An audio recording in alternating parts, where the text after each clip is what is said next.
নিরামিষ রান্না তাও আবার এত সুস্বাদু, সত্যি ভাবা যায়। আজকে তোমাদের সাথে নিরামিষ ছোলা কচুর দুর্দান্ত একটা রেসিপি শেয়ার করছি, যেটা থাকলে মাছ মাংস কিছুই আর প্রয়োজন পড়বে না, সবাই এটা দিয়ে সবটা ভাত চেটেপুটে খেয়ে উঠবে। প্রথমে কচুর খোসাকে ছাড়িয়ে একটু লম্বা করে কেটে নিয়েছি। কড়াইতে জলের মধ্যে কচুটাকে লবণ আর হলুদ দিয়ে 5 থেকে 7 মিনিট মতো ঢেকে ভালো করে সেদ্ধ করে নামিয়ে নেব। এখানে নিয়েছি এলাচ, দারচিনি, লবঙ্গ, শুকনো লঙ্কা, গোলমরিচ, 1 চামচ গোটা জিরে।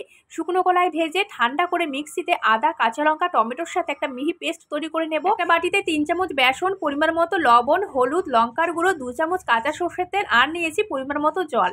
খুব ভালো করে মিশিয়ে নিয়ে একটা ঘন ব্যাটার রেডি করে নিয়ে এখানে সেদ্ধ করা কচুটাকে এই ব্যাটারের মধ্যে ডুবিয়ে নিয়ে কড়াইতে সরষের তেল ভালো করে গরম করে একটা করে ছেড়ে দিয়ে উল্টে পাল্টে একটু লাল করে ভেজে তুলে নামিয়ে রাখবো। তেলের মধ্যে গোটা জিরে, তেজপাতা ফোড়ন দিয়ে দেবো বাটা মশলা, মিক্সির বাটি ধোয়া জল, পরিমাণ মতো লবণ, হলুদ আর দেবো স্বাদ মতো চিনি। মশলাকে ভালো করে কষিয়ে পরিমাণ মতো জল দিয়ে ঝোল ফুটে আসলে বড়াগুলোকে দিয়ে 5 থেকে 7 মিনিট মতো ফুটিয়ে নেব। সবশেষে একটু লেবুর রস দিয়ে নামিয়ে গরম গরম ভাতের সাথে খেয়ে দেখবে, দারুণ লাগে।